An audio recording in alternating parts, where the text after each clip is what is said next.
ദൈവത്തിന് മഹത്വം. ക്രിസ്തുവിൽ ഒരിക്കൽ കൂടെ ഏവർക്കും സ്നേഹ വന്ദനം.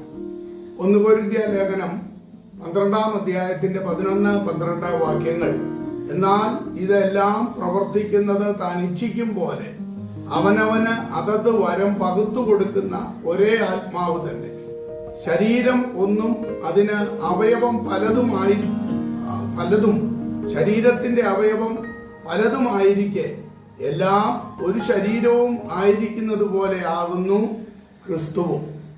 ഇവിടെ അപ്പോസ്തലനായ പൗലോസ് ഓർമ്മപ്പെടുത്തുന്നത് ഒരു ശരീരത്തിൽ പല അവയവങ്ങൾ ഉണ്ടായെങ്കിലും ആ ശരീരം ഒന്നായിരിക്കുന്നു. ആ അവയവങ്ങൾ തമ്മിൽ ഇവിടെ യാതൊരു വിധമായ അനൈക്യതയും ഉണ്ടാകുവാനായിട്ട് സാധിക്കാത്തതുപോലെയാണ് ആ ദൈവ പൈതൽ ക്രിസ്തുവിൽ ആയിരിക്കുന്നത് എന്നതാണ് താൻ ഇവിടെ ഓർമ്മപ്പെടുത്തുന്നത്.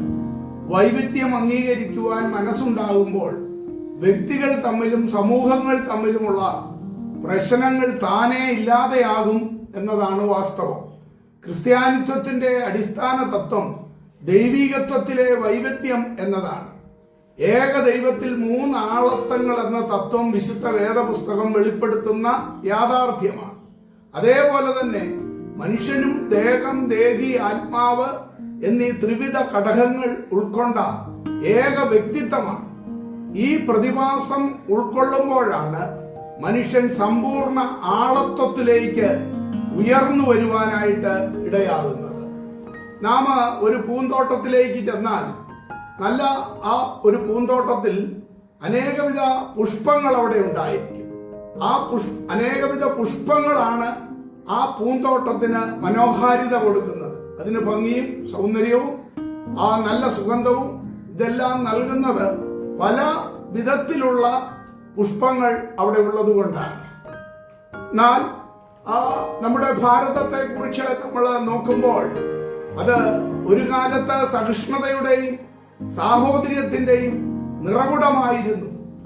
എന്നാൽ ഇക്കാലയളവില് അസഹിഷ്ണുത ഗർഭം ധരിച്ച് ആക്രമത്തെ പ്രസവിക്കുന്ന അനുഭവമാണ് എവിടെ നോക്കിയാലും നമുക്ക് കാണുവാനായിട്ട് കഴിയുന്നത്.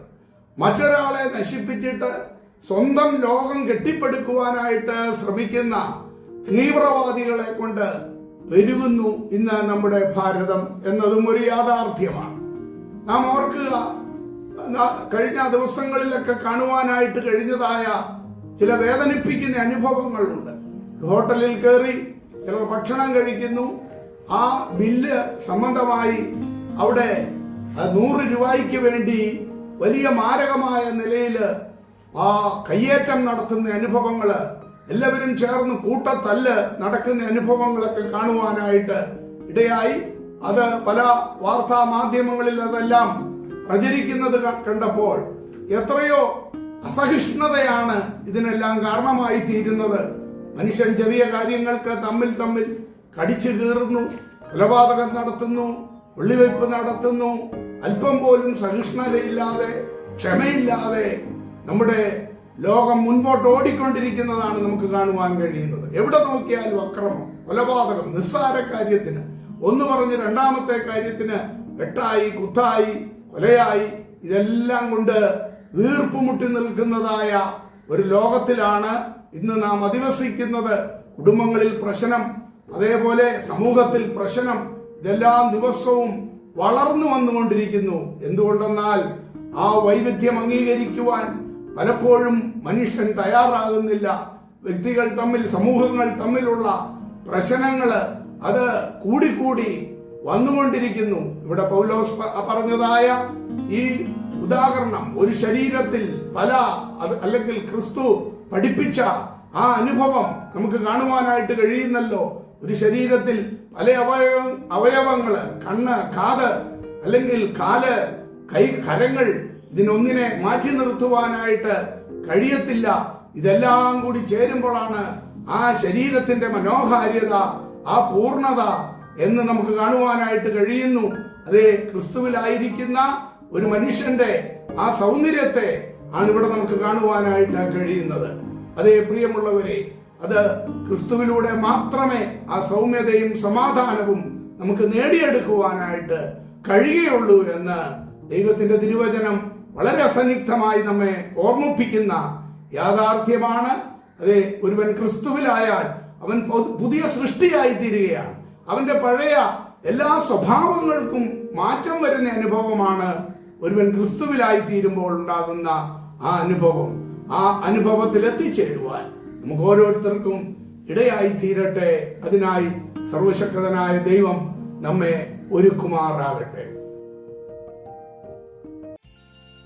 സൗന്ദര്യത്തിൻ പൂർണ്ണതയാകുന്ന സിയോനിൽ നിന്നും പ്രകാശിക്കുന്നോനെ പ്രഭാതത്തിൽ സ്തുതിക്കുന്നേ, നിന്നും പ്രകാശിക്കുന്നോനെ പ്രഭാതത്തിൽ സ്തുതിക്കുന്നേ.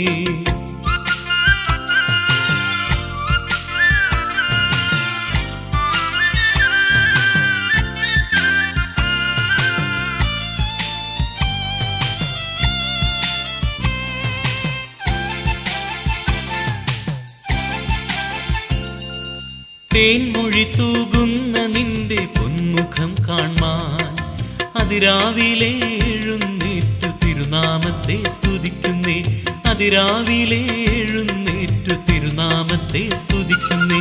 അന്ധകാരം കൊണ്ടു